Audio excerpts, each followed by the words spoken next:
Our first caller is Dominic from New Jersey. Dominic, what's going on? What's happening? Hey guys, how are you? Good. How can we help you? Yeah, big fan. Thanks for having me on. So, wanted to pick your brain a little bit about helping people that are new to fitness and a fitness routine with the growing pains of grip strength, being the limiting factor when they're doing different exercises like squats and hinges and things like that. Okay, so this question's about grip strength.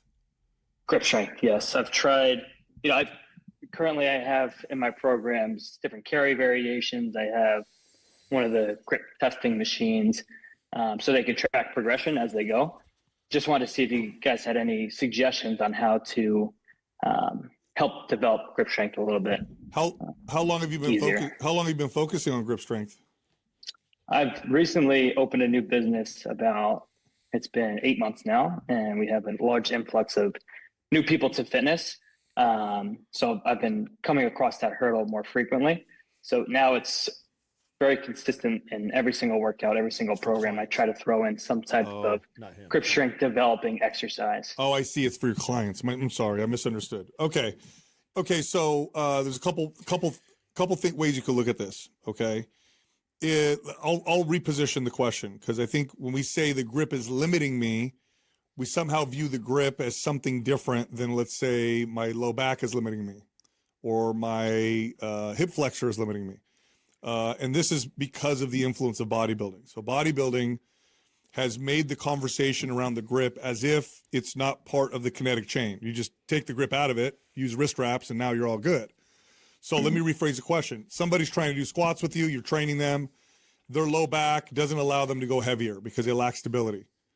Well, what do? Do you go heavier? No, that's the weight. That's the weight you can use. Yeah. So when you're limiting factor, that's it, right? So if you're training clients and their grip is given out, well, that's the weight that they can use. And slowly over time, the grip comes up. Mm-hmm. There's a tremendous potential for strength in the grip. You can see rock climbers, for example, or athletes that don't use aids with their hands are incredibly. And at the top level of strength athletes, where they're allowed to use things like wrist straps, like I don't know who it was that just deadlifted 1,000 pounds or whatever. Was it Thor? Thor, yeah. He's doing a specific lift that's allowing wrist straps. But for the average person, if they can't hold the weight, then the weight that they're using is that's the weight we're going to work with. Also consider this, right? So we've done whole episodes on how to improve grip strength, and there's specific exercises and techniques and things you can do. But it's like, if I'm a trainer and I have clients that are limited by that, and I'm also only getting to see them 1 to 3 times a week, I'm probably not taking a lot of my time up with them doing a lot of grip strength exercises, unless they have a very specific goal. They're rock climbers, or their job requires it, or that's a different situation. But the average person, if they're just limited by going up in deadlifts because their grip strength, that's the weight they're going to be at. And I'm going to choose other exercises and movements that are bigger bangs for their buck the average person. Just because their grip strength is down, I wouldn't take one of the 3 days they lift with me and it's like, we're going to focus all on grip strength because that's a limiting factor in your deadlift. It's like, yeah, but now I'm taking away from other things that are going to give them way more return in the longevity, body fat, all other things pursuit. And so you, as a coach and trainer or gym owner, you have to juggle that. It's like, yeah, you may have in your tool belt some other exercises they can do to build grip strength, but it's like, so what are you going to drop out? Are you going to drop out another exercise that is far more beneficial for them just so you can get 10 more pounds on their deadlift? Yeah, that's not worth the trade. I mean, that's a good point, because I rarely ever did grip specific strength training for my clients. Unless it was you're doing carries, which I think there's a lot of value to that. And really it's about exposure, and it's like frequency of, just holding weights in general. And then the variation of the different handle grips and, the crush, the pinch, you can get creative with all that, but really it's just like grabbing weights and holding them for a bit. So it's, over time, their grip is naturally going to get stronger as a result of that exposure. That's right. Yeah. If I'm working with a general pop client and we're doing deadlifts and their grip doesn't allow them to go heavier, that's the weight that we're using. And over time, the grip gets stronger. And it does, you have to follow the limitations of the body when you're talking general pop. Now, if somebody's going to be training for a specific goal, like bodybuilding, they're extreme high level, crazy volume, or they're going to compete in an event that allows them to use wrist straps, that's a different conversation. But general pop, it's like, and it really only limits you on mainly deadlifts, maybe some pulling movements. But then that's the limiting factor, and it catches up very quickly. It does, yeah. It catches up very, very quickly.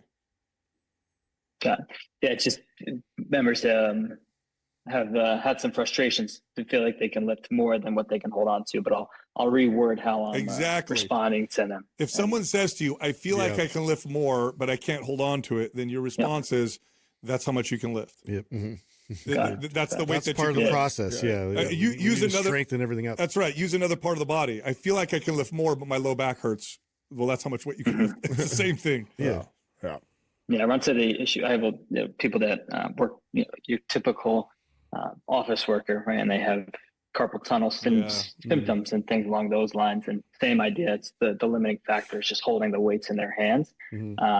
So just trying to find different creative ways to reword those complications, the barriers that they're experiencing. Carpal tunnel. I try to disguise it. If you don't mind me just commenting on that, carpal tunnel, wrist mobility, myofascial release of the forearm flexors and extenders, and then myofascial release up here in the trap, scalenes, neck area. That's like a fix almost every single time. So I would work on articulation. We would do a little bit of strengthening, and then I do like real deep myofascial release on the forearms and up on the neck, and it would like solve it. Yeah. Okay. Just like hand massaging on the forearms. That's right. What would you suggest? Yeah. No, that's it. Deep pressure, almost like using a foam, like a foam roller. Lacrosse ball is good for this. Yep. Yeah, I had a lacrosse ball for like the traps up top, but for the forearm, I've never used them for the forearm. But you don't have to, but it's similar in the sense that you're adding pressure. So what you're pressing at, what you're pressing at is into the wall. That's right. You're pressing where the insertion is near the elbow. So I would stretch the extender here, and I'm going to be pressing on the brachioradialis muscle while it's stretched, and we're going to press on it, work on it. Remember that company? There's a really cool. If you have a lot of clients that have this, then it may be worthwhile investment for your gym. It's not that expensive. There's like a tool. I forget remember we had them. We used to have them. There. That you put your arm in it. Yeah, put your arm in it. It's a big plastic thing, and it had the ball and the pressure. You guys remember those? Yes. Someone in the door frame clamp on it. That's right. I've seen those before. Yeah. So I mean I think they're relatively inexpensive, and if you have that many clients that are needing it, that way they can do it to themselves. Obviously, if you're going around massaging every single one of your clients, you're going to be exhausted from that, and that's not realistic. And so having a tool that they can access, and then giving the advice that Sal just did is like, here's your wrist cars that you do to warm up. Here's your self myofascial release ball technique thing.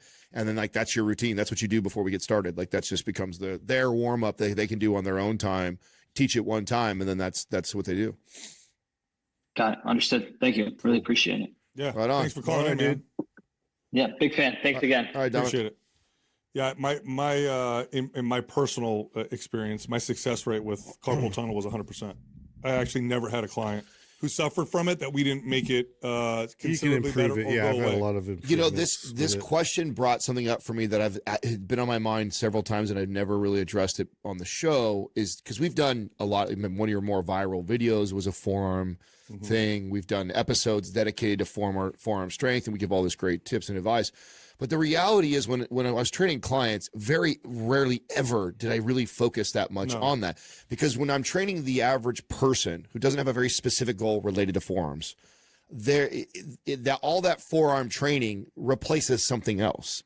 And so it's like, or it's just too much. Yeah, I mean, it's just too much. Or either you pile it on what you're already training, or you take away from things that are just far more valuable. And I know that if my client just keeps doing deadlifts and keeps doing shoulder presses and keeps doing farmer walks, the grip strength will eventually catch up. 100%. The people that gain value out of grip training and strength training are typically advanced, and in the subcategory are people who've avoided strengthening their grip for years, and now they're like, I could deadlift 500 pounds, but I can't hold on to it without wrist straps. What do I do? It's like, okay, you got to. Or maybe somebody who has a very specific goal or job that requires that, because then that becomes a different type of client and different type of priority. Yeah, they're already strong in their grip and they're trying to improve it more. Then we pursue exactly. like specific, because they have like when we do episodes like that, we're kind of speaking to that small minority of people. I really wouldn't recommend like full on forearm training for one of your 3 days in the gym working out. It's just like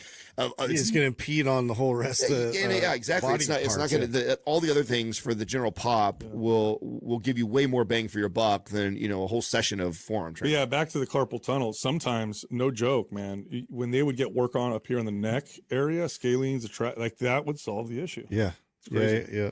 It's all connected.